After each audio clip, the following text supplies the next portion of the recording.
बैठी हुई है, जैसे वो जाती है ना फिर तुम आ जाना। चलो ठीक है, फिर मैं आधे घंटे में आता हूँ।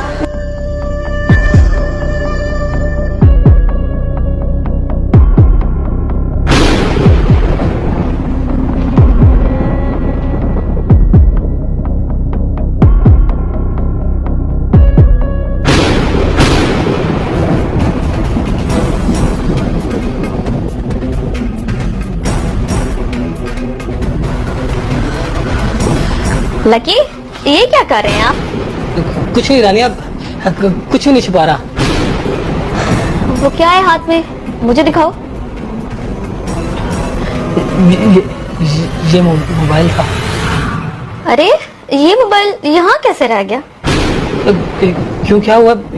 ये किसका मोबाइल है?